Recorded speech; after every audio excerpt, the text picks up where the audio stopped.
தமிழகம் எங்கும் கிளைகள் கொண்ட Annamal institute of hotel management and hospital management படிப்பில் சேர்வதற்கான அட்மிஷன் நடைபெறுகிறது. அதிமுகவில் ஒற்றுமை என்ற பெயரில் புதிய கோஷத்தை எழுப்பியவர்கள் செல்லா காசுகளாக போய்விட்டார்கள் என்று சட்டமன்ற எதிர்க்கட்சி துணைத் தலைவரும் அதிமுக முன்னாள் அமைச்சருமான RB உதயகுமார் சாடியுள்ளார்.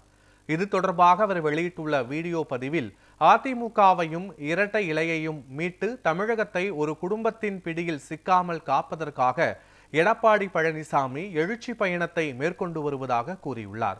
அவர் செல்லும் இடங்களில் எல்லாம் மக்கள் அளிக்கும் எழுச்சிமிகு வரவேற்பை கண்டு எதிரிகளும் துரோகிகளும் வயிற்றெரிச்சலில் அடைவதாக அவர் கூறியுள்ளார். இதனால் இப்போது சில செல்லா காசுகள் ஒற்றுமை என்ற பெயரில் புதிய கோஷத்தை எடுத்து வைப்பதாக சாடியுள்ள RB உதயகுமார் அந்த செல்லா காசுகளால் அதிமுகவுக்கு எந்த பின்னடைவும் இல்லை என்றும் கூறியுள்ளார்.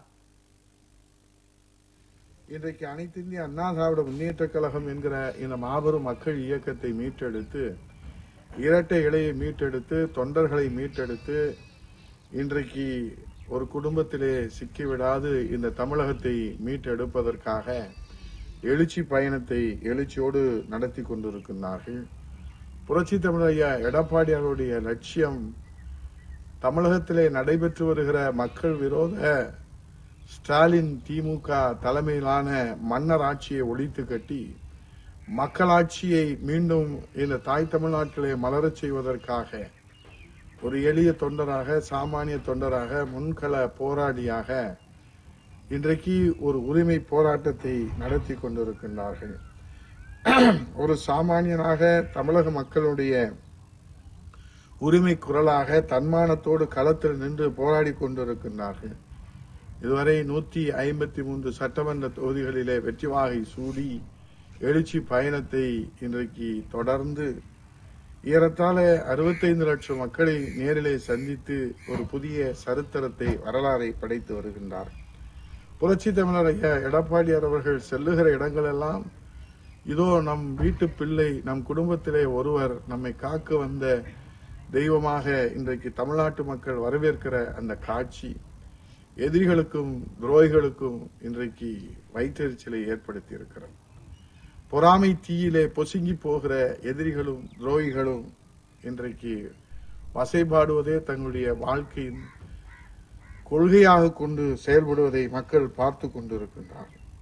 மக்கள் வெள்ளமென திரண்டு வருவதை பொறுத்து கொள்ள முடியாத எதிரிகளும் துரோகிகளும் இன்றைக்கு என்னென்ன அவதூறுகளை செய்ய முடியுமோ அத்தனை அவதூறுகளையும் செய்து கொண்டிருக்கிறார்.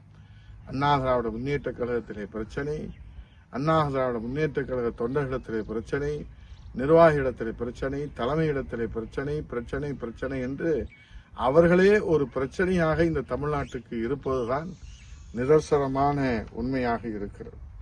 புரட்சி தமிழர் எடப்பாடியார் மக்களை சந்திக்கின்ற போது அவரிடத்திலே முக மலர்ச்சியோடு இன்றைக்கு மக்கள் சந்திக்கின்ற அந்த காட்சி, உண்மையான உரிமை முழக்கம் அவர் எழுப்புகிற அந்த காட்சி, மக்கள் மீது ஆழ்ந்த அக்கறையோடு அவர் எடுத்து வைக்கின்ற அந்த கோரிக்கைகள், பொதுநலத்தோடு சேவை செய்யும் தொண்டு உள்ளத்தோடு அவர் எடுத்து வைக்கின்ற வார்த்தை போர்கள் இன்றைக்கு எதிரிகளுக்கு சிம்ம சொப்பனமாகவும் துரோகிகளுக்கு சிம்ம சொப்பனமாகவும் இருப்பதை பொறுத்து கொள்ள முடியாமல் இன்றைக்கு நிலை என்ன, இருவரும் தெய்வங்களின் செல்வாக்கால் இன்றைக்கு எதிரிகளை சிம்ம சொப்பனமாக இருந்து சிங்க குரலோனாக தன்மானத்தோடு போராடி கொண்டிருக்கிற தன்மான தமிழன் புரட்சி தமிழர் எடப்பாடியார் அவர்கள் இன்றைக்கு எதிரிகளுக்கு தூக்கத்தை தொலைத்து தமிழ்நாட்டு மக்கள் நிம்மதியாக தூங்குவதற்கு,